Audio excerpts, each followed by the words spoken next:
طيب on va commencer Inch'Allah.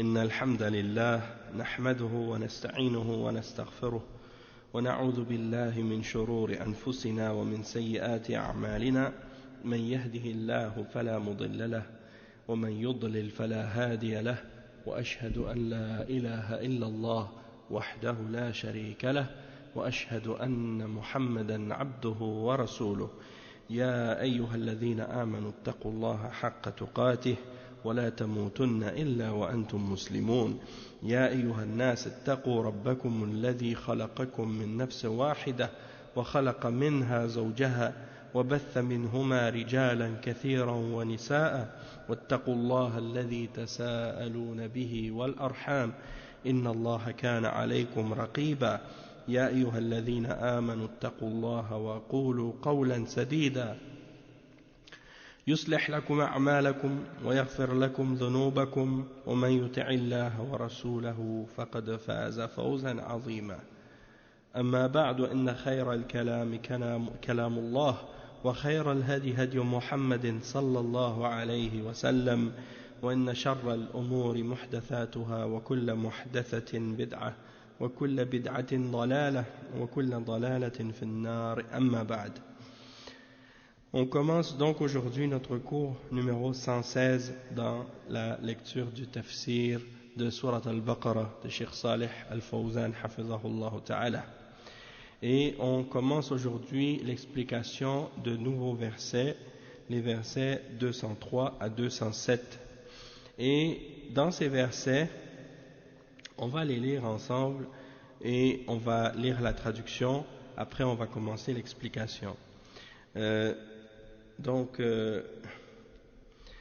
Allah subhanahu wa ta'ala dit dans ces versets وَاذْكُرُوا اللَّهَ فِي أَيَّامٍ مَعْدُودَاتٍ فَمَنْ تَعَجَّلَ فِي يَوْمَيْنِ فَلَا إِثْمَ عَلَيْهِ وَمَنْ تَأَخَّرَ فَلَا إِثْمَ عَلَيْهِ لِمَنِ اتَّقَى وَاتَّقُوا اللَّهَ وَاعْلَمُوا أَنَّكُمْ إِلَيْهِ تُحْشَرُونَ ومن الناس من يعجبك قوله في الحياة الدنيا ويشهد الله على ما في قلبه وهو ألد الخصام وإذا تولى سعى في الأرض ليفسد فيها ويهلك الحرث والنسل والله لا يحب الفساد وإذا قيل له اتق الله أخذته العزة بالإثم فحسبه جهنم ولبئس المهاد ومن الناس من يشري نفسه ابتغاء مرضات الله Wallahu ra'oufum bil ibad. C'est les versets qui signifient et invoquer Allah pendant un nombre de jours déterminé. Ensuite, il n'y a pas de péché pour qui se comporte en piété, à partir au bout de 2 jours ou à s'attarder non plus. Et craignez Allah et sachez que c'est vers lui que vous serez rassemblés. Il y a parmi les gens celui dont la parole sur la vie présente te plaît et qui prend Allah à témoin de ce qu'il a dans le cœur, tandis que c'est le plus acharné disputeur. Dès qu'il tourne le dos, il parcourt la terre pour y semer le désordre et saccager culture et bétail. Et Allah n'aime pas le désordre.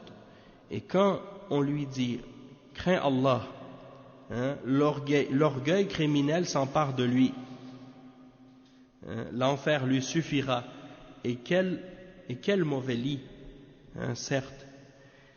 Et il y a parmi les gens celui qui se sacrifie pour la recherche de l'agrément d'Allah, et Allah est compatissant envers ses serviteurs. Donc, on va maintenant lire le tafsir, parce que des fois, en traduisant les versets, on a, malgré la traduction, beaucoup de difficultés à comprendre le sens réel de qu'est-ce que Allah subhanahu wa ta'ala veut dire dans certains versets. Et donc, c'est pour cette raison-là qu'on a besoin du tafsir. Parce que le tafsir, il va nous clarifier la signification de ces versets-là. D'accord? Et donc, le Cheikh Al-Fawzan, il dit Alhamdulillah Rabbil Alamin wa sallallahu ala abdihi wa sallallahu wa sallam ala abdihi wa rasulihi nabiyina Muhammad wa ala alihi wa sahbihi ajma'in. T'as donné les feuilles? T'as donné aux frères les feuilles? Ok. Il va revenir ou... Ah d'accord. Ah ok, khair. Bon. Inch'Allah. Donc, Ali, tu me diras, oui, envoie-moi un message pour me dire. Hein? Ok, parfait, khair, Inch'Allah. وصلى الله وسلم على عبده ورسوله نبينا محمد وعلى آله وأصحابه ومن اهتدى بهداه وتمسك بسنته إلى يوم الدين أما بعد. Le cheikh il dit Mina, Minan هو المشعل الذي جعله الله تعالى لنزول الحجاج بعدما يأتون من عرفات ومزدلفة ينزلون في منى ويقيمون فيها لأداء المناسك. قال تعالى واذكروا الله في أيام معدودات. فالأيام المعدودات هي أيام منى يوم العيد وأيام التشريق 4 أيام يوم العيد ثم بعده أيام التشريق 3 أيام. Donc le cheikh il explique que lorsqu'on fait le hajj il y a un endroit qui s'appelle Mina, hein, et cet endroit là c'est l'endroit dans lequel s'installent les hujjaj, les gens qui viennent pour faire le hajj après avoir passé par Arafat et après avoir dormi à Muzdalifa. Ils s'en vont s'installer à Mina et ils vont rester à Mina pendant les jours suivants pour faire leur rite, hein, pour faire leur rite, c'est là-bas qu'ils vont dormir. Donc Allah subhanahu wa ta'ala il dit dans le verset, hein, et souvenez-vous d'Allah dans un nombre de jours, hein, déterminés, hein, invoquez Allah pendant un nombre de jours déterminés. Les jours déterminés dont Allah subhanahu wa ta'ala parle ici dans le verset 203, c'est les jours que tu vas passer à Mina pendant le hajj. Donc ça, le cheikh dit ça comprend le jour de Eid et les jours qu'on appelle les jours de Tashriq. Donc ça fait 4 jours, donc le jour de Eid puis les 3 jours de Tashriq qui suivent.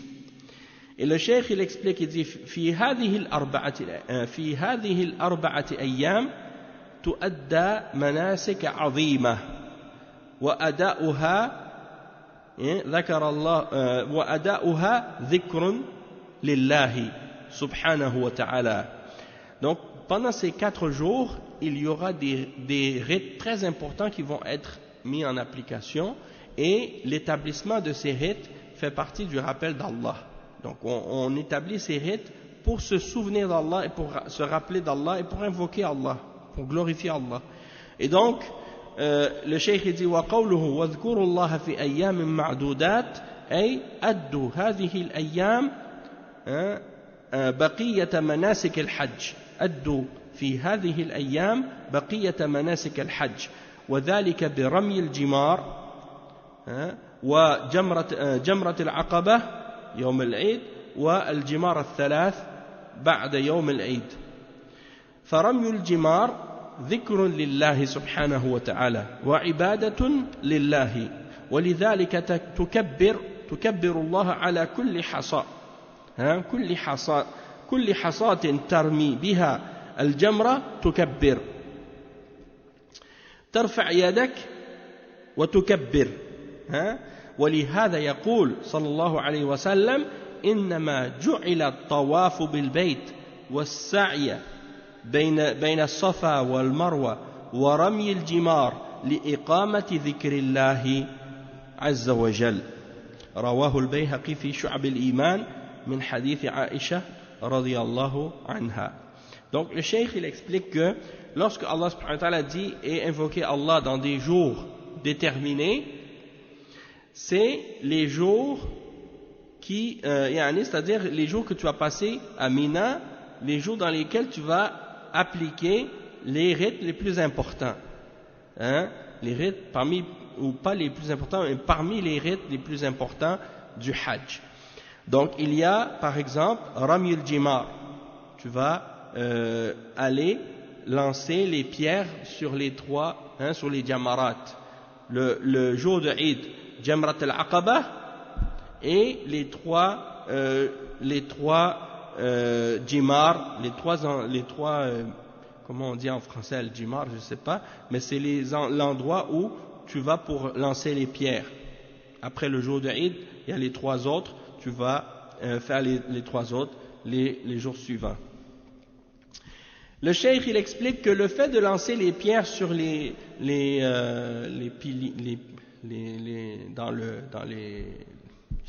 jimar, comme les rami al-jimar, tu vas lancer les pierres, ça fait partie du rappel d'Allah.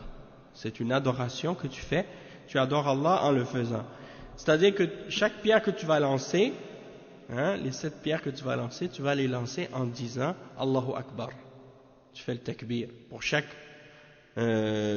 caillou que tu lances. Chaque caillou que tu lances.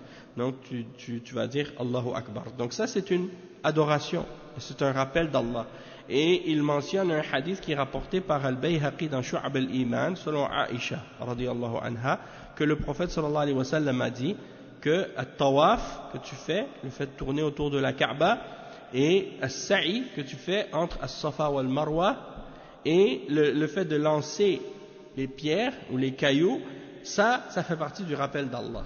Tout ça, ça fait partie du rappel d'Allah. Et même que lorsque tu regardes par exemple le tawaf que tu fais, les 7 tours que tu fais autour de la Kaaba, et as-sa'i entre as-Safa wal Marwa, tu marches entre ces 2 points-là, pendant tout ce temps, qu'est-ce que tu fais? Tu fais le dhikr. Tu fais le dhikr d'Allah. Tu récites le Coran, tu fais des adhkar, tu fais des du'as. Donc tout ça c'est pour le rappel d'Allah.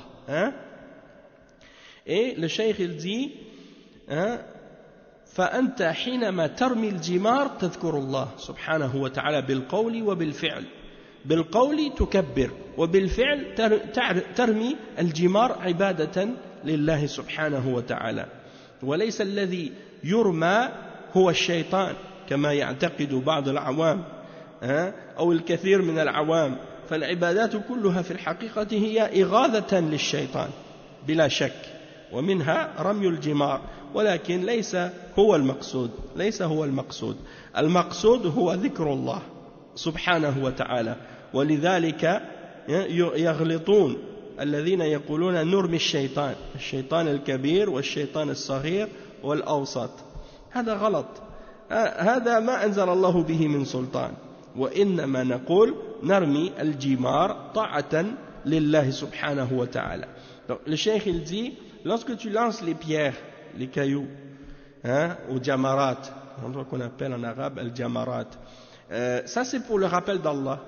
Et tu te rappelles, tu invoques Allah et tu fais le rappel d'Allah par la parole et par l'action.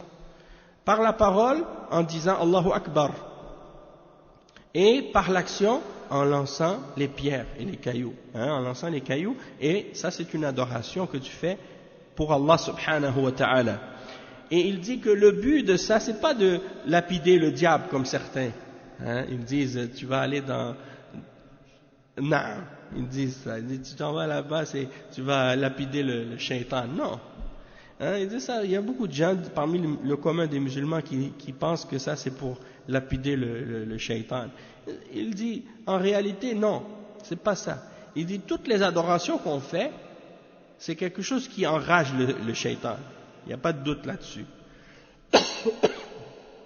Lorsque tu adores Allah, lorsque tu fais la salat, lorsque tu récites le Coran, toutes les choses de bien que tu fais, quand tu le fais, le shaitan, il est enragé de ça. Il est pas content. Mais le fait de lancer les jimar, c'est pas ça l'objectif de lapider le diable. Il dit, l'objectif réel, c'est d'invoquer Allah et de se souvenir d'Allah subhanahu wa ta'ala. Donc ceux qui pensent que, comme ils disent, ils lapident le shaitan, ou ils lancent les pierres au shaitan, le grand shaitan, puis le petit, puis le moyen, il dit ça c'est une erreur. Ça c'est incorrect de penser ça. Et le cheikh il dit, Allah n'a fait descendre aucune preuve à ce sujet-là que c'est pour la lapidation du diable. C'est pas vrai ça. Et il dit, إنما نقول نرمي الجمار طاعة لله سبحانه وتعالى. Il dit, on lance les pierres et les cailloux ce jour-là, ces jours-là, on le fait par obéissance pour Allah seulement. Ça n'a pas rapport avec le fait de vouloir lapider le shaitan. Même il y a les gens, ils ont pris l'habitude même de l'appeler de cette façon. Ils l'appellent comme ça. Ils disent on s'en va lapider le shaitan. Alors que c'est pas ça du tout. Et le cheikh il dit ورمي الجمار مرتب في اليوم الأول الذي هو يوم العيد جمرة واحدة التي هي جمرة العقبة ب7 حصيات متعاقبات يرفع يده مع كل حصاة ويقول الله أكبر وفي الأيام التي بعد يوم العيد يرمي الجمرات الثلاث الصغرى ثم الوسطى ثم الكبرى بالترتيب يبدأ من الصغرى ثم الوسطى ثم الكبرى. Donc le cheikh il explique que les 3 jamarat en fait il explique que le jimar le premier jour le jour de Eid tu vas juste lancer les pierres sur le premier parmi les 3 jamarat. C'est le jour de Eid, un seul jamra. Tu vas lancer 7 pierres, une pierre, ou 7 cailloux, un après l'autre, 7 fois. 1, 2, 3, 4, 5, 6, 7. En disant Allahu Akbar à chaque fois. Puis, les 3 jours suivants, ou bien plutôt les jours suivants, eh bien là tu vas lancer tu vas lancer les cailloux sur les 3 jamarat, sur les 3. Oui, c'est ça. 7, 7, 7. Mais tu vas faire par ordre. Tu vas commencer par le petit, après le moyen, après le grand. Donc à chacun tu vas lancer 7 cailloux. Tu vas lancer 7 cailloux et le cheikh il dit كل جمرة ب7 حصيات هذا رمي الجمار وهو ذكر لله في هذه الأيام ووقته وقت رمي الجمار بالنسبة لجمرة العقبة يوم العيد يبدأ وقتها من منتصف الليل ليلة العاشر للضعفاء والمرضى ومن في حكمهم أما الأقوياء فالأفضل أن يرموها ضحى وإن يرموها بعد منتصف الليل جاز لهم هذا أخذوا بالرخصة لا سيما إذا كانوا مرتبطين بعوائل ونساء فإنهم يحتاجون إلى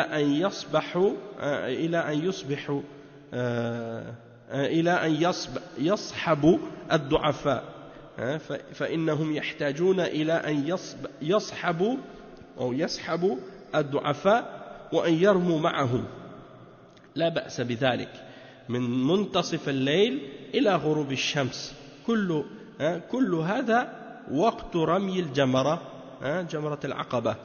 Donc le cheikh il explique, il dit que les 7 pierres tu les lances et ça c'est qu'est-ce qu'on appelle en arabe ramyul jimar. Et ça fait partie du rappel d'Allah durant ces jours-là.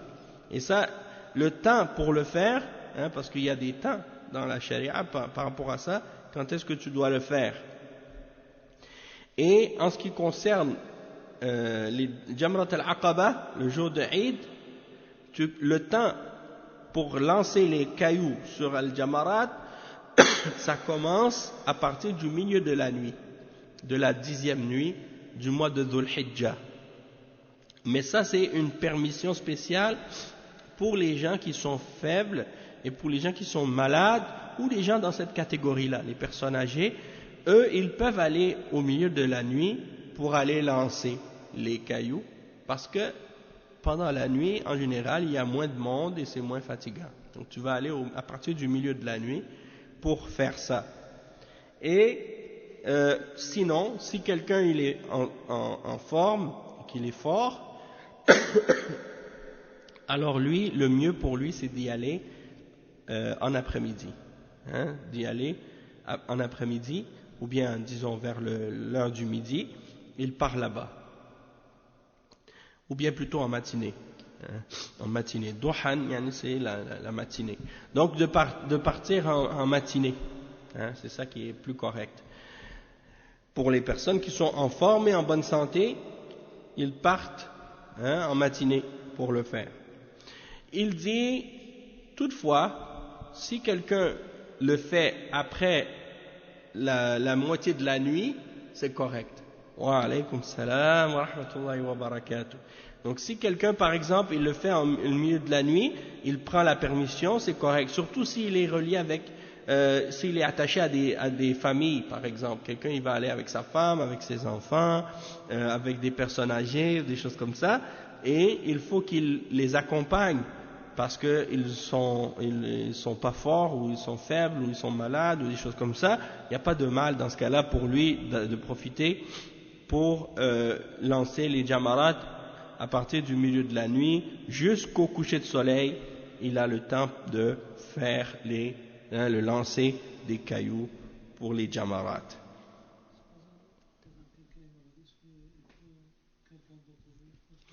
Déléguer quelqu'un pour y aller à sa place? Allahu a'lam. Je me rappelle pas par rapport à ça, mais de façon générale, je sais qu'on peut déléguer quelqu'un pour faire le hajj pour nous, c'est que nous on peut pas, mais pour faire les jamarats, si nous on n'est pas si nous-mêmes quelqu'un on est fatigué, on est malade, on peut pas y aller, est-ce qu'on peut désigner quelqu'un pour le faire à notre place? Ça je suis pas sûr, Allahu a'lam. Mais je vais me renseigner là-dessus, je vais vérifier ça pour voir la réponse à ce sujet-là, Inch'Allah, puis je te donnerai la réponse demain, Inch'Allah, d'accord? Naam. Le cheikh il dit ensuite أي وقت جئت ورميت قبل الفجر وبعد طلوع الشمس ضحى بعد الظهر بعد العصر الوقت موسع وهي جمرة واحدة فالوقت موسع وميسر ولله الحمد أما في الأيام الثلاثة فالرمي يبدأ من زوال الشمس من دخول وقت الظهر ويستمر إلى غروب الشمس كله وقت للرمي. Donc le cheikh il explique que si tu viens par exemple à partir de avant le Fajr, le jour du Eid, le matin, avant le Fajr, tu peux commencer à aller lancer les cailloux, et tu peux y aller aussi après la prière de Fajr, au lever du soleil, ou bien en matinée, ou bien après le Dhuhr, ou bien après l'Asr.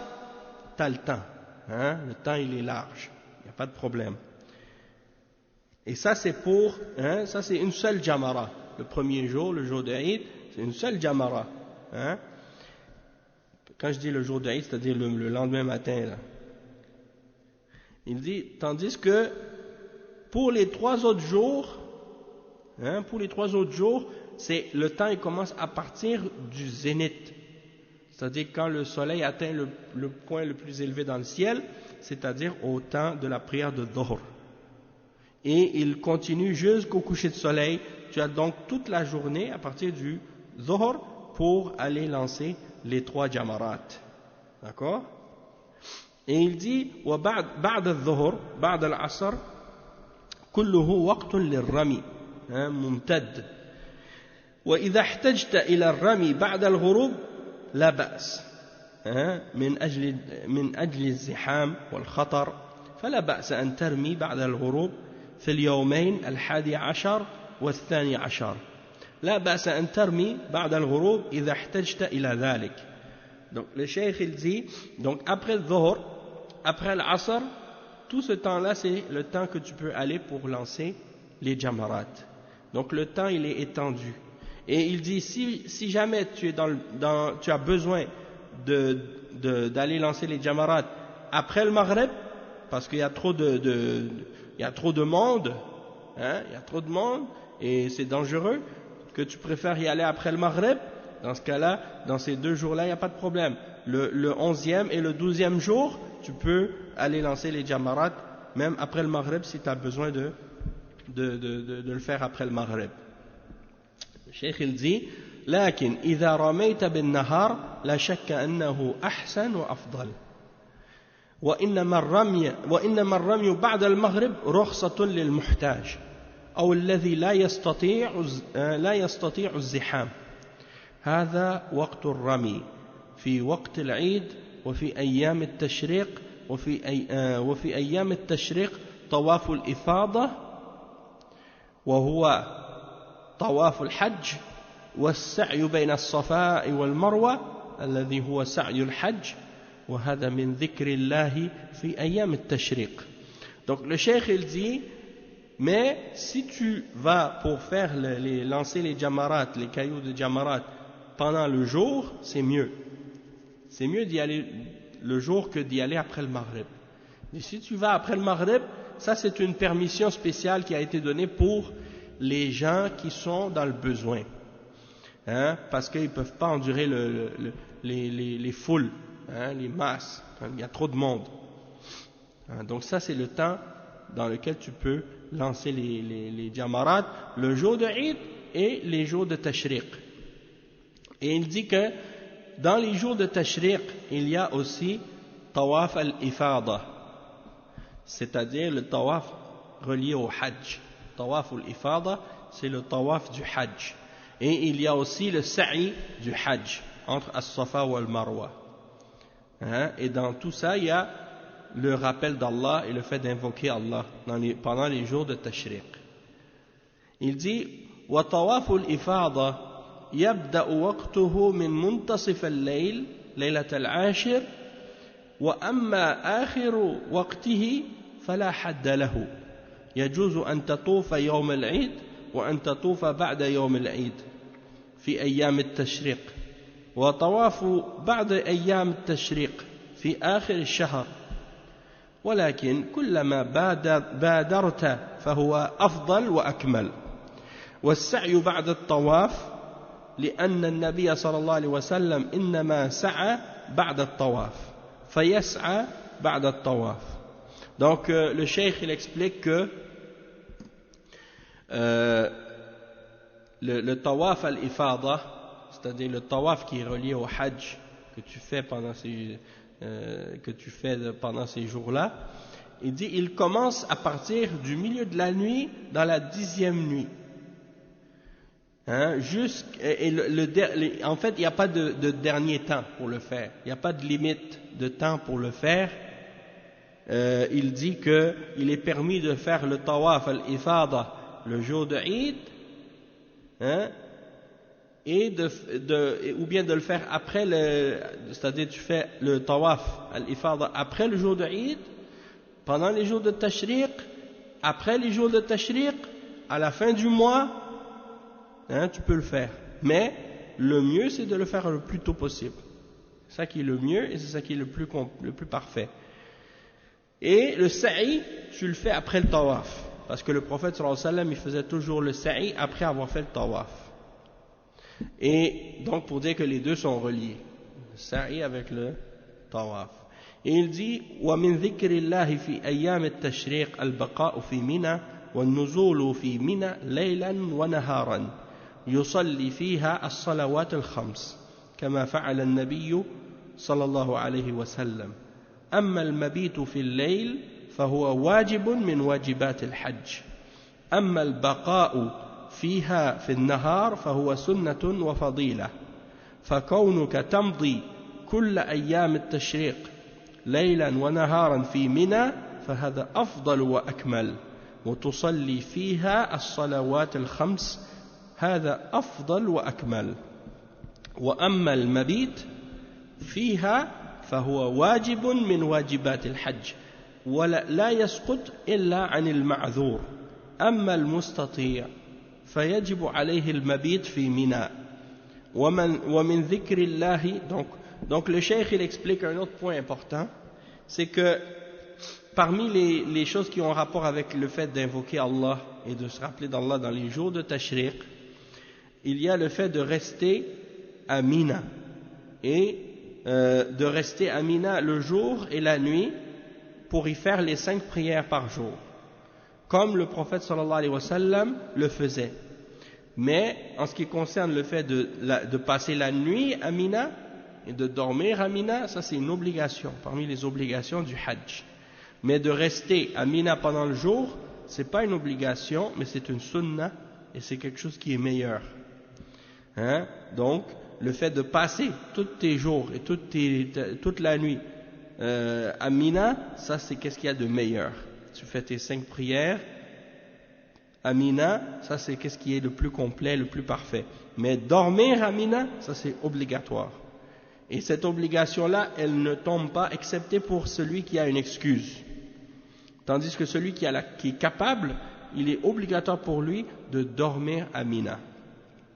Le cheikh il dit ensuite ومن ذكر الله في أيام التشريق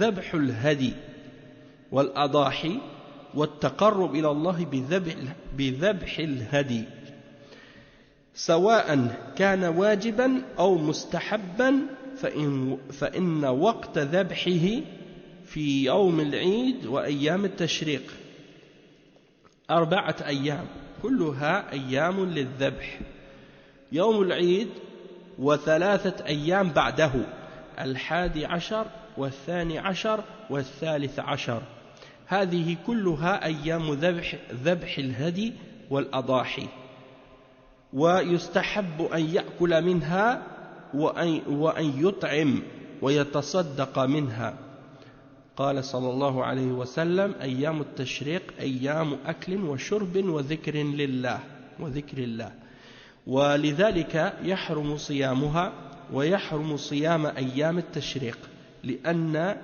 لأنها أيام أكل وشرب وذكر لله ولم يرخص في صيام أيام التشريق إلا لمن لم يجد هدي التمتع أو القران فإذا لم يجد هدي التمتع والقران فإنه يصوم 3 أيام 11 و12 و13 لقول عائشة رضي الله عنها لم يرخص في أيام التشريق أن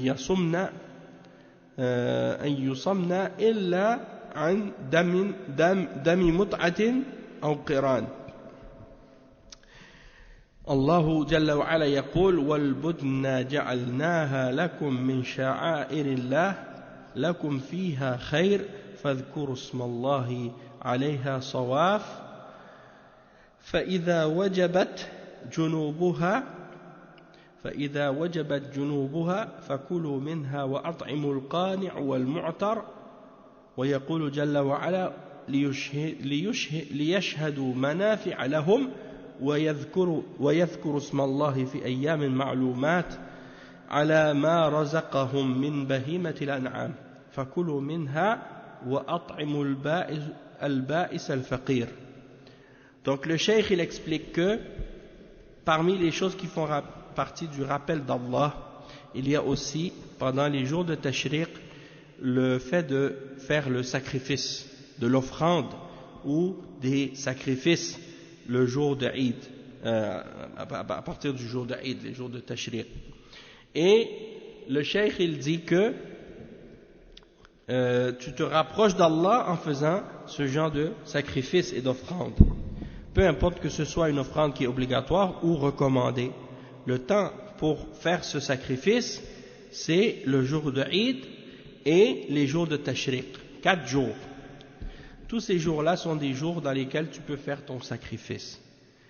Et le cheikh il dit que le jour d'Aïd et les 3 jours ensuite, le 11e, 12e et 13e jour, dans tous ces jours-là, tu peux faire ton sacrifice et ton offrande.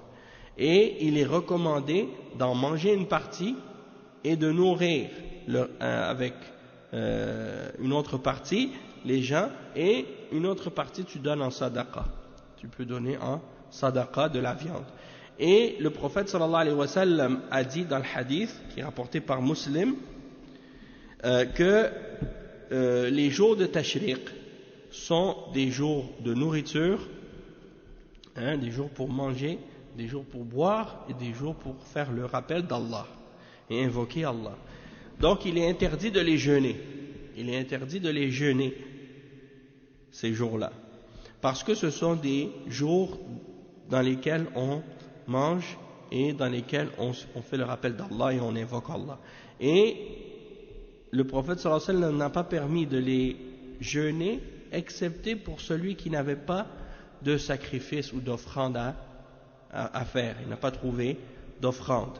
C'est-à-dire, il avait peut-être pas quelqu'un qui n'a pas les moyens, par exemple, de s'offrir un mouton pour faire le sacrifice. Alors lui, qu'est-ce qu'il doit faire dans ce cas-là? S'il était dans le tamattu' ou bien hajj qiran ou hajj tamattu', dans ce cas-là, qu'est-ce qu'il fait à la place du sacrifice? Il jeûne 3 jours dans le hajj et 7 jours quand il retourne chez lui.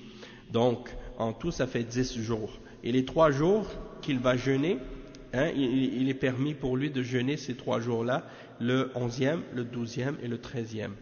Et c'est basé sur la parole de Aïcha radiyallahu anha qui a dit que le prophète sallallahu alayhi wa sallam n'a pas permis aux gens de jeûner les 3 jours de tashriq excepté pour celui qui avait pas trouvé de sacrifice et d'offrande. Puis le cheikh il a cité 2 versets.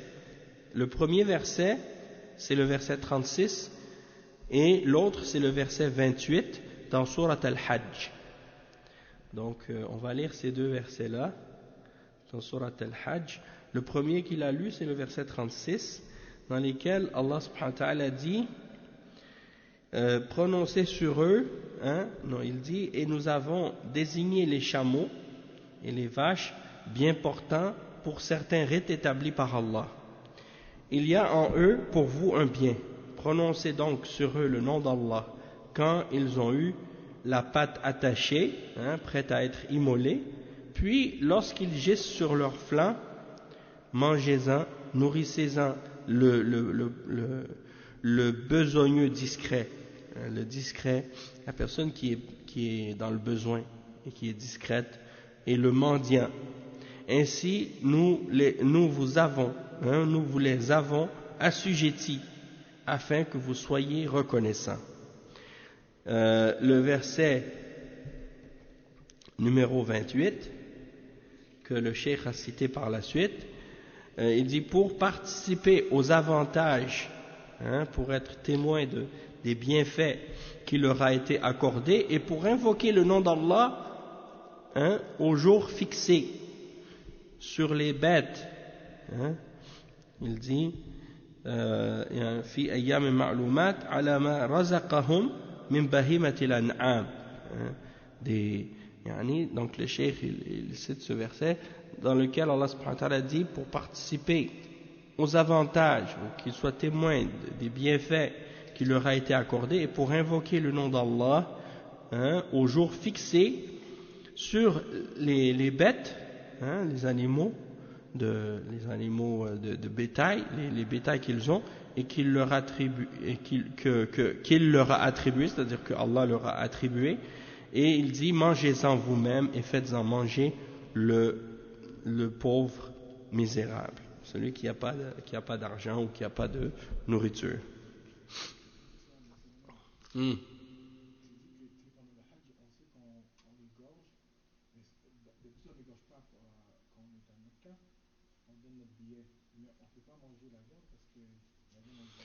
Non, c'est ça. Si par exemple, comme tu dis là, t'es à Makka puis t'as pas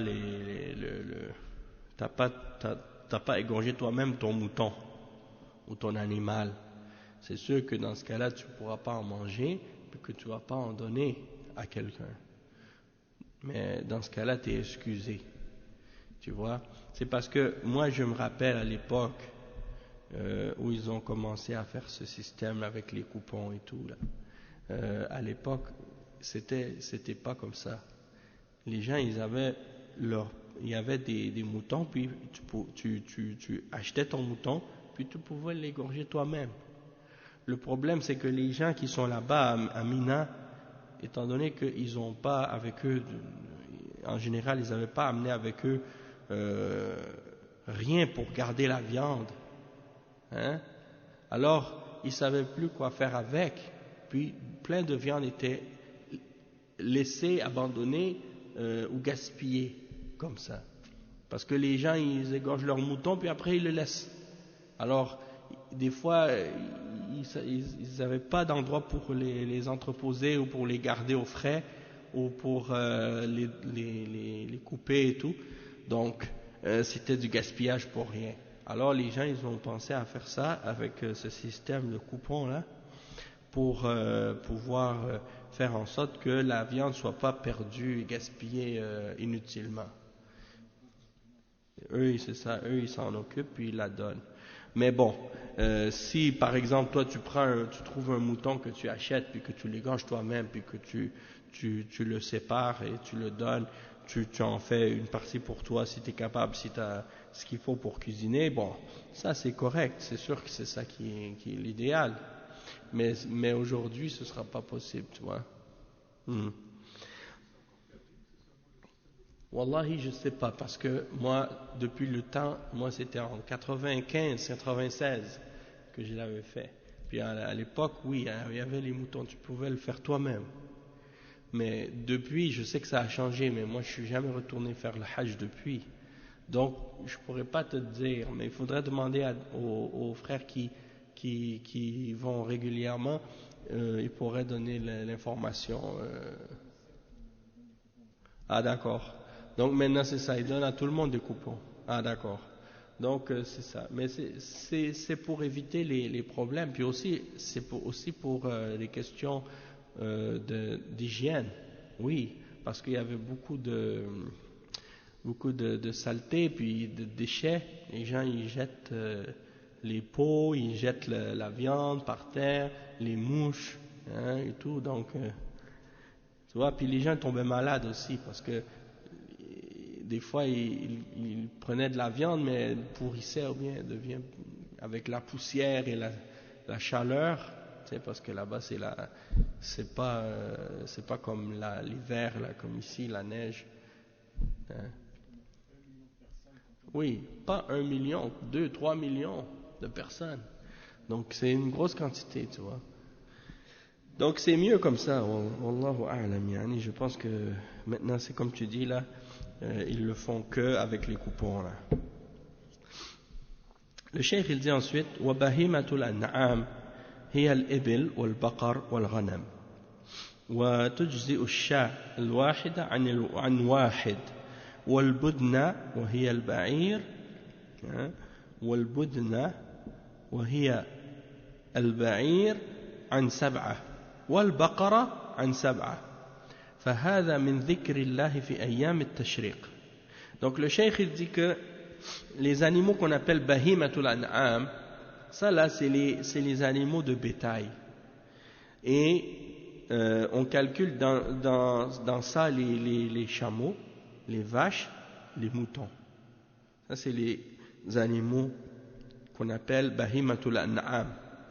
Et un mouton, ça compte pour une personne. Si tu vas faire un sacrifice, un mouton, ça compte pour une personne. Une vache ou un chameau, ça peut compter pour 7 personnes. Une vache ou un chameau, ça peut compter pour 7 personnes. Donc si par exemple 7 personnes se mettent ensemble, ils achètent une vache ou ils achètent un chameau, ça c'est correct. Ils ont fait leur sacrifice. Et le cheikh il dit فَهَذَا مِنْ ذِكْرِ اللَّهِ. Ça fait partie du rappel d'Allah et le fait d'invoquer Allah pendant les jours de Tashriq. Il dit وَذَبْحُ الْهَدِي وَذَبْحُ الْأُضْحِيَةِ فهو عبادة لله عز وجل. الذبح عبادة وتقرب إلى الله عز وجل وصدقات وأكل من لحومها وانتفاع بها. هذا من نعم الله سبحانه وتعالى على عباده. Donc le cheikh il dit que le fait de sacrifier et d'immoler et de faire des offrandes de viande comme ça c'est une adoration pour Allah. Et il dit que c'est une adoration et un rapprochement pour Allah, parce que tu vas donner en sadaqa de cette viande. Alhamdulillah. Yahdikum Allah wa yuslihu balakum. Donc tu vas donner une partie de la viande, tu vas en manger une partie, tu vas en profiter, donc il y a du bien là-dedans. Donc ça fait partie des grâces d'Allah pour ses serviteurs. Le cheikh il dit ومن ذكر الله في أيام التشريق الحلق الحلق حلق الرأس أو التقصير وهذا نسك. donc حلق الرأس أو التقصير بعدما يذبح هديه فإنه يحلق أو يقصر أو وإن حلق أو قصر قبل الذبح فلا بأس. والحلق أفضل من التقصير لأن النبي صلى الله عليه وسلم دعا للمحلقين بالمغفرة 3 مرات ودعا للمقصرين مرة واحدة. C'est quoi le hadith, en tout cas je vais le mentionner. Le cheikh il dit donc parmi les choses qui font partie du rappel d'Allah pendant les jours de Tashriq aussi, parmi les rites, il y a le fait de raser la tête. Et le cheikh il dit soit raser la tête ou raccourcir les cheveux. Tu raccourcis les cheveux ou tu rases la tête. Ça fait partie des rites. Et il dit le cheikh que après, tu peux le faire après avoir sacrifié ou avant. En réalité, l'ordre dans lequel tu fais ces rites-là, c'est pas important. Que tu fasses le jamarat, que tu fasses tawaf al-ifada, ou que tu fasses al-halq, un avant l'autre ou un après l'autre, c'est pas grave. L'ordre, c'est pas important. Donc le cheikh il dit si tu raccourcis ou tu rases avant d'avoir fait ton sacrifice, c'est pas grave. Il dit que le mieux c'est le rasage. Mais il dit le mieux c'est le rasage, mais c'est permis juste de couper les cheveux aussi. Mais le mieux c'est de raser. Le prophète sallallahu alayhi wa sallam, quand il a fait le dua pour les gens, il a demandé le pardon pour ceux qui se rasent. Il a dit oh Allah pardonne à ceux qui font le rasage. Et il y en a quelqu'un qui a dit et ceux qui coupent au messager d'Allah. Il a répété encore une fois oh Allah pardonne ceux qui rasent, qui font le rasage. Et l'autre il a dit et ceux qui coupent au messager d'Allah. Et il a dit oh Allah pardonne à ceux qui font le rasage. Et après l'autre compagnon il a dit et ceux qui coupent au messager d'Allah. Il a dit et ceux qui coupent. Il a dit 3 fois pour ceux qui rasent, 1 fois pour ceux qui coupent. Donc ça veut dire le rasage il est mieux. Et le cheikh il dit fadalla ala anna al-halq afdalu min at-taqsir. Donc ça c'est la preuve que le rasage est meilleur que le fait de raccourcir les cheveux. Il dit wa huwa alladhi fa'alahu an-nabiy sallallahu alayhi wa sallam fa innahu halaqa ra'sahu alayhi salatu wassalam. Donc également c'est ce que le messager d'Allah sallallahu alayhi wa sallam a fait lui-même alayhi salatu wassalam, il s'est rasé la tête. Wa aydan Allah jalla wa ala qaddama al-halq ala at-taqsir. Dans le verset Allah subhanahu wa ta'ala il a mentionné le halq, le rasage avant le coupage des cheveux. Il dit dans le verset muhalliqina ru'usakum wa muqassirin. Donc il mentionne le halq avant le taqsir. فتقديم الحلق على التقصير يدل على أن الحلق أفضل وإذا قصر فهو مجزئ يرحمك الله ولكن يقصر من جميع رأسه ولا يقصر من بعد ويترك البعض الآخر بل يقصر من جميع الرأس لأن الله قال محلقين رؤوسكم ومقصرين كما أن الحلق يعم جميع الرأس فكذلك التقصير يعم به جميع الرأس ولا يقصر من جانب ويترك بقية الجوانب من رأسه فإنه إن فعل ذلك لا يقال إنه قصر رأسه وإنما قصر بعد رأسه والله أمر بتقصير الرأس كله أمر بتقصير الرأس كله كما أنه أمر بحلق الرأس كله. Donc en résumé ici qu'est-ce que le cheikh il dit, c'est que tu dois, si tu coupes tes cheveux, couper tes cheveux de toute ta tête au complet, pas seulement couper tes cheveux d'un côté ou bien d'une partie puis tu laisses le reste. Non, si tu coupes, Comme quand tu rases toute ta tête, quand tu coupes de partout, de toute ta tête au complet, pas seulement une partie. Parce qu'il y a des gens, des fois, tu les vois quand on fait la umrah ou quand on fait le sa'i, à la fin du sa'i, il y a toujours des gens qui attendent avec des ciseaux parfois, puis parce que en fait ils disent bon, quand tu as fini de faire le sa'i, là tu rases ta tête, puis tu sors de l'ihram. Donc il y en a des gens qui sont à la sortie, ils attendent, ou bien même à Marwa, avec des ciseaux, puis ils coupent les cheveux des gens. Si c'est une femme, c'est suffisant pour elle de couper un bout de cheveux, une mèche de cheveux, la longueur du bout d'un doigt, ça c'est correct pour une femme. Parce que les femmes en général, c'est pas permis de se couper la tête, de se couper les cheveux. Mais pour les hommes, c'est pas suffisant de couper une mèche. Il faut qu'ils coupent de partout, toute la tête. Le cheikh il dit ensuite, وقوله تعالى فمن تعجل في يومين فلا إثم عليه ومن تأخر فلا إثم عليه لمن اتقى. يعني أيام التشريق ثلاثة. الحادي عشر. On est arrivé à l'endroit où maintenant le cheikh il explique la suite du verset. فمن تعجل في يومين فلا إثم عليه ومن تأخر فلا إثم عليه أيام التشريق.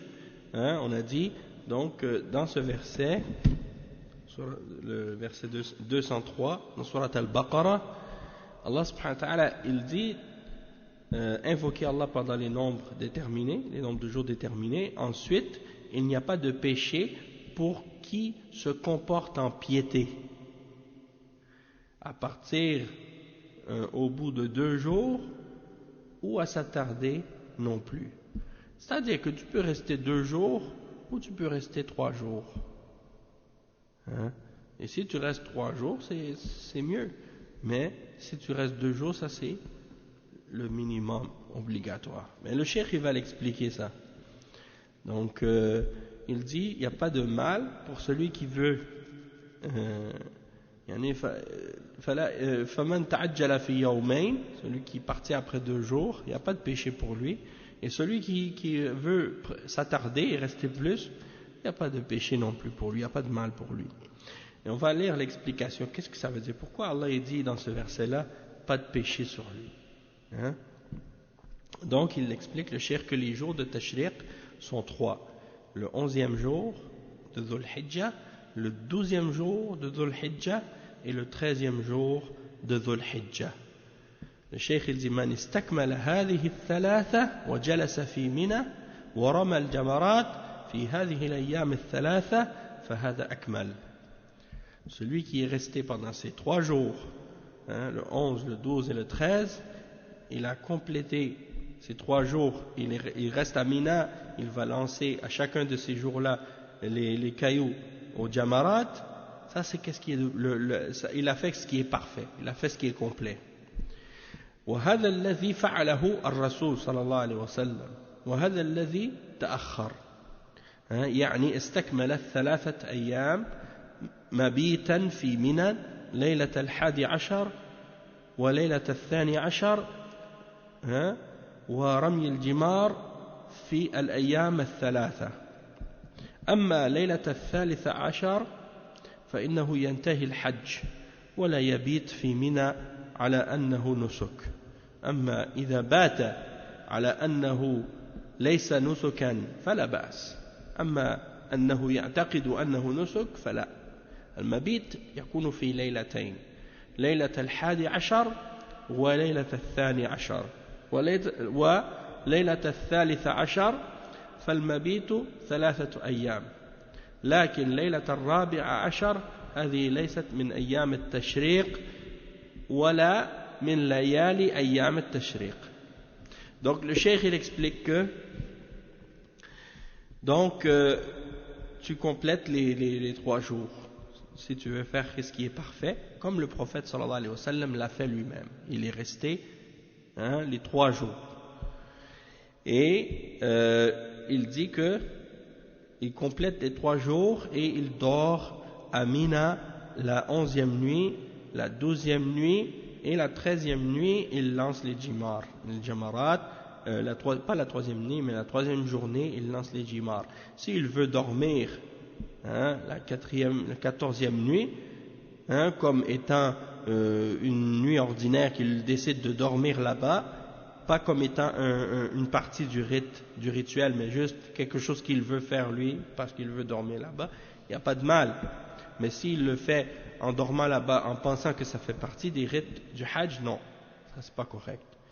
Il dit, le dormir à Mina, qu'est-ce qui fait partie des rites? C'est les 2 nuits, le 11 et le 12, et la 13e nuit. Il dort la 13e nuit, mais la 14e nuit, il n'y a pas c'est fini le Hajj. Il dit que les 3 jours de Tashriq et les 3 nuits de Tashriq, ça c'est qu'est-ce qui est parmi les rites. Après ça, c'est surplus, mais ça ne fait pas partie des rites. Il dit فانتهى الحج بغروب الشمس في ليلة الرابع عشر. Donc le Hajj se termine au coucher de soleil la 14e nuit du mois de Dhul Hijjah. ففي مساء اليوم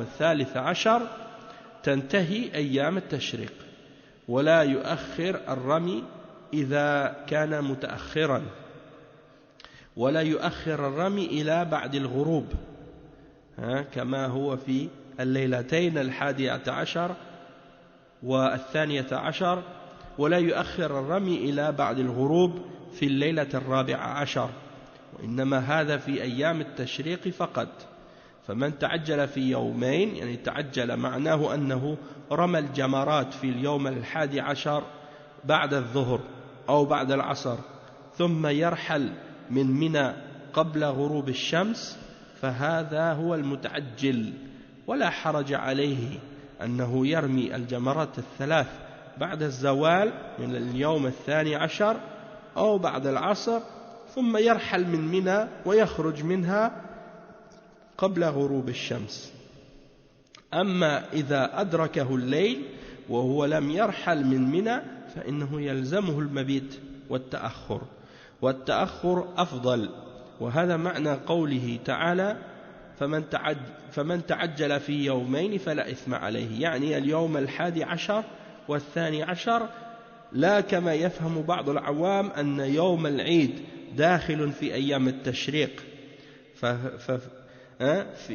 فيفهمون أنه من تعجل في يومين أي يوم العيد ويوم 11 وهذا غلط يوم العيد لا يدخل في أيام التشريق فمن تعجل في يومين فلا إثم أي من أيام التشريق وهي 11 و12 و13 وأيام العيد لا يدخل فيها. Donc le cheikh il explique que, comme on a dit, la nuit quand le soleil se couche, le 14e jour, quand le Hajj se termine, quand le soleil se couche, la nuit du 14e. Donc il dit que le soir du 13e jour, c'est là que se terminent les jours de Tashriq. Le soir du 13e jour, c'est là que se terminent les jours de Tashriq. Et il ne doit pas donc retarder le lancer des jimar ce jour-là. Il ne va pas attendre jusqu'à après le Maghreb comme les 2 nuits précédentes. Le 11 et le 12e, il pouvait retarder le fait de lancer les jamarat après le Maghreb pour éviter les foules quand il y a trop de monde. Ça c'était correct pour la 11e et 12e nuit. Mais par contre, après le coucher de soleil de la 14e, là il ne peut plus faire ça, il doit le faire avant le coucher de soleil. Parce que c'est ça les jours de Tashriq seulement. Et il dit dans le verset فَمَنْ تَعَجَّلَ فِي يَوْمَيْنِ, c'est-à-dire celui qui veut partir après plus tôt, après 2 jours. Ça veut dire quoi? Ça veut dire qu'il lance les jamarat le 11e après le Dhuhr ou après l'Asr, puis il part de Mina avant le coucher de soleil. C'est ça ta'ajjul, c'est-à-dire tu te précipites à partir avant la troisième journée. Donc avant le Maghrib, après avoir lancé les Jamarat ce jour-là, tu pars avant le Maghrib, tu quittes Mina la journée du 11e. Si tu restes jusqu'après le Maghrib, tu es obligé de dormir là-bas. Si tu restes après le coucher de soleil, tu es obligé de dormir là-bas et de rester une troisième nuit. Donc ça veut dire que là, dans ce cas-là, tu as retardé. Tu as, pas retardé, mais tu as, disons, tu t'es attardé, tu restes jusqu'à la fin. Tu restes jusqu'à la fin. Donc ça, dans ce cas-là, qu'est-ce que tu vas faire? Tu vas lancer les jimar avant le coucher de soleil à partir du dhuhr. Avant le coucher du soleil à partir du dhuhr. Ou bien tu peux le faire après l'asr et l'important c'est que tu le fasses avant le maghrib. Puis après tu peux sortir de Mina. Le cheikh il dit وَأَمَّا إِذَا أَدْرَكَهُ اللَّيْلُ وَهُوَ لَمْ يَرْحَلْ مِنْ مِنَا فَإِنَّهُ يَلْزَمُهُ الْمَبِيتُ وَالتَّأَخُّرُ.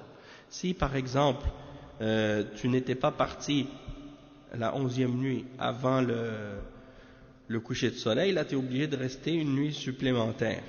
C'est ça la signification du verset, que celui qui est parti plus tôt, après avoir passé 2 nuits, donc il n'y a pas de mal pour lui. Mais il ne faut pas compter la nuit de Eid dans les 3 jours, parce que les 3 jours de Tashriq, c'est pas la journée de Eid et la nuit de Eid, elles ne font pas partie de ces 3 jours-là. Parce que le cheikh dit, il y en a, qu'est-ce qu'ils font? Ils calculent la nuit du Eid, qu'ils passent à Mina, puis une autre nuit encore, ils disent ça fait 2. Non, c'est la nuit de Eid, elle ne compte pas. C'est 2 nuits après le jour de Eid. D'accord? Donc ça veut dire que tu vas passer 3 nuits à Mina, et non pas 2 nuits. En tout cas, le cheikh il explique que si tu veux rester la 3e nuit, il faut que tu partes avant le Maghrib. Si tu pars pas avant le Maghrib, tu dois rester. Si tu veux partir avant, il faut que tu partes avant le Maghrib. Le jour de Eid, ça fait pas partie des jours de Tashriq. Les jours de Tashriq, c'est 3 jours. Donc le jour numéro 10, ça c'est le jour de Eid. Mais les jours de Tashriq, c'est 11, 12 et 13. C'est ça les jours de Tashriq. Pendant ces 3 jours-là, tu vas égorger. À partir du Eid, et les 3 jours après, tu peux faire ton sacrifice.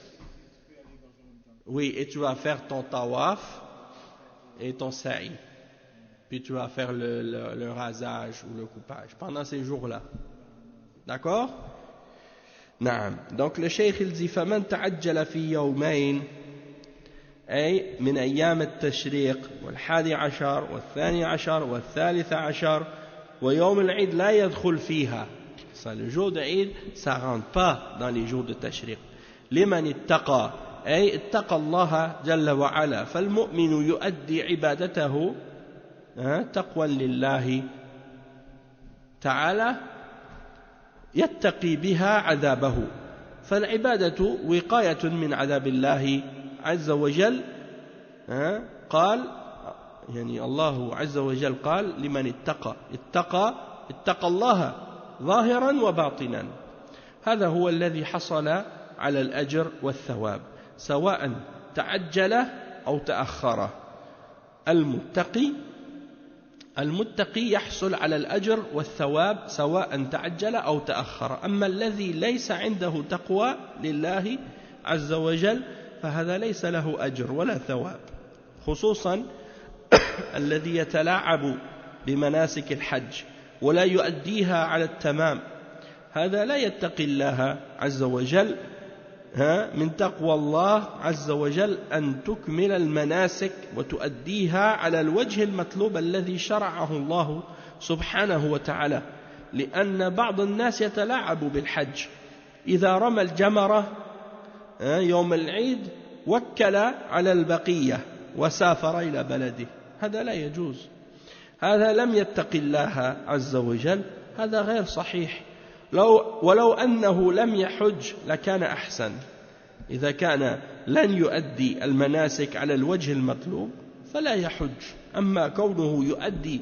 بعضها ويوكل على البقية من غير عذر شرعي إلا أنه يريد السفر إلى بلده فهذا لم يتق الله عز وجل وإنما الذي يتقي الله هو الذي يؤدي العبادة على الوجه المشروع مخلصا لله عز وجل والله جل وعلا يقول في بداية الآيات وأتموا الحج والعمرة لله أتموا مناسك الحج وأتموا مناسك العمرة ولا تتلاعبوا فيها تؤدوا بعضها وتتركوا بعضها بل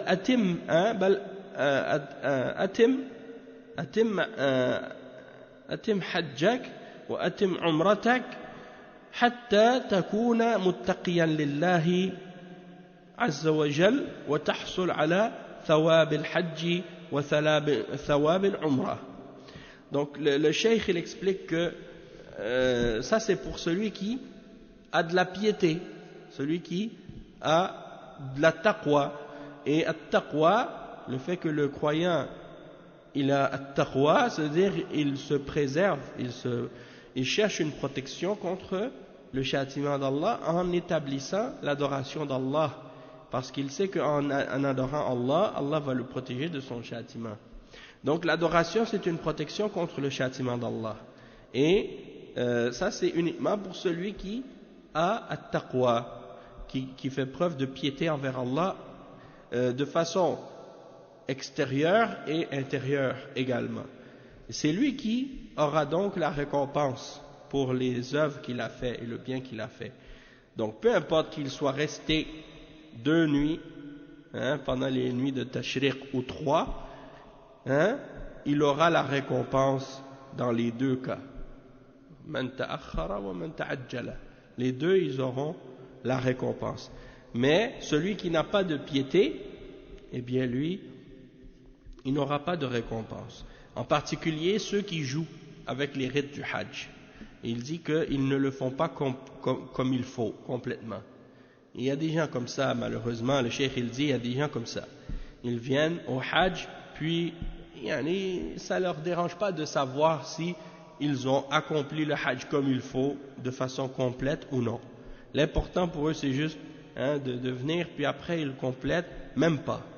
Il y en a, le cheikh il dit, il y en a qui, qu'est-ce qu'ils font? Ils font ils font jusqu'à le jour de Eid, ils vont lancer le jamra pour le jour de Eid, puis le reste, ils désignent quelqu'un ou demandent à quelqu'un de faire à leur place. Puis ils retournent dans leur pays. Et le cheikh il dit, ça c'est pas permis, et ça c'est pas correct.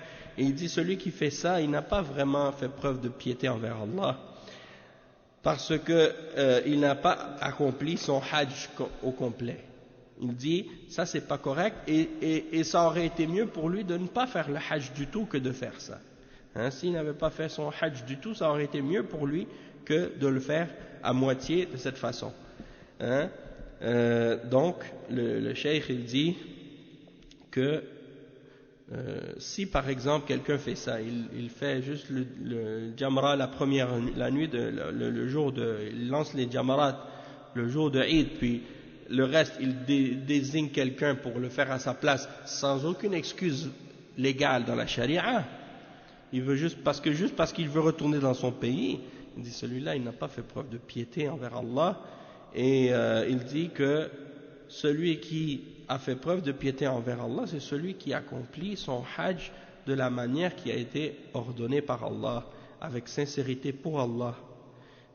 Et c'est pour ça que Allah subhanahu wa ta'ala, au début de ces versets-là qui parlent du hajj, il commence en disant et accomplissez le hajj et la umrah pour Allah, c'est-à-dire de les faire, de les compléter, de les compléter, donc de compléter les rites du hajj et de compléter les rites de la umrah, et de ne pas jouer avec ça. C'est pas un jeu, donc de le faire de façon complète et de façon sérieuse. Puis après il dit وَمَنْ تَأَخَّرَ فَلَا إِثْمَ عَلَيْهِ ثُمَّ قَالَ جَلَّ وَعَلَى لِمَنِ اتَّقَى في كل أحوالكم في الحج وفي غيره لأن بعض الناس يظن أنه إذا حج أنه أدى ما عليه ولا عليه بعد ذلك أن يترك الصلاة أو يرتكب المعاصي لأنه يقول حججت والحج يغفر الذنوب يغفر الله به الذنوب والخطايا فبعد الحج يرتكب المعاصي والمحرمات وهذا لم يتق الله سبحانه وتعالى. Donc le cheikh il dit que il y a des gens qui après avoir accompli leur hajj ils ne font pas preuve de piété comme Allah il le dit. Allah il dit pour celui qui a fait preuve de piété. Donc il faut faire preuve de piété dans toutes nos situations, dans le hajj et en dehors du hajj.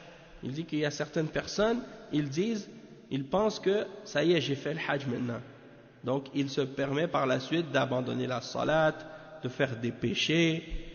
Il dit en lui-même, j'ai fait le hajj maintenant, ça y est, Allah il m'a pardonné tous mes péchés, donc maintenant je peux faire ce que je veux.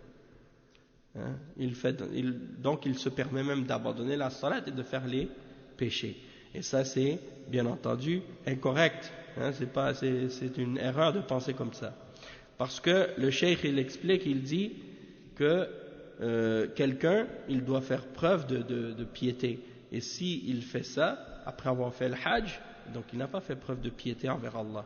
Le cheikh il dit يجب عليه أن يتقي الله باستمرار في أيام الحج وبعد الحج وعليه أن يتقي الله إلى أن يموت ولا يظن أن الحج هو الدين كله.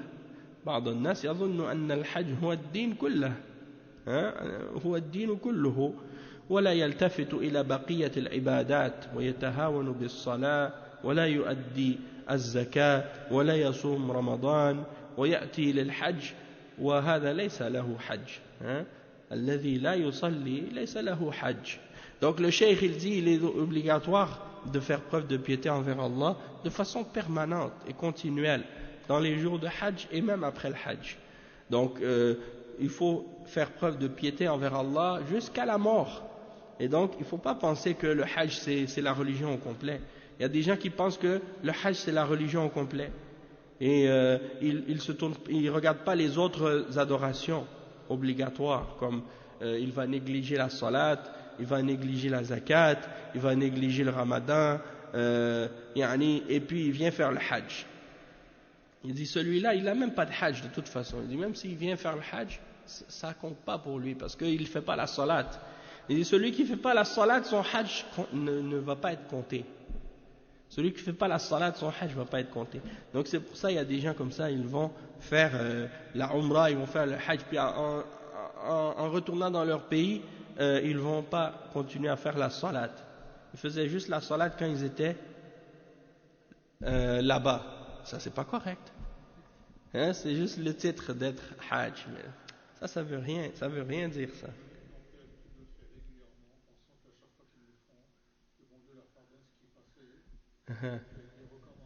Ouais. Nasallallahu al-afiya. Ça c'est grave. Et surtout comme tu dis, il y a des gens comme ça qui font ça, puis aussi il y en a qui font ça pour le Ramadan aussi avec Laylatul Qadr. La même chose. Ils prient pas de l'année, mais ils viennent la nuit du 27 là, ils pensent que c'est Laylatul Qadr et puis ils prient cette nuit-là puis ils disent bon ça y est, moi je suis correct pour l'année maintenant. J'ai fait mes prières pour toute mon année, donc je n'ai pas besoin de prier. Donc, qu'Allah nous préserve de l'ignorance et de l'égarement et des passions et des péchés, puis qu'il nous raffermisse sur la foi et la piété. سبحانك اللهم وبحمدك أشهد أن لا إله إلا أنت أستغفرك وأتوب إليك وصلى الله وسلم على نبينا محمد وعلى آله وصحبه أجمعين والحمد لله رب العالمين.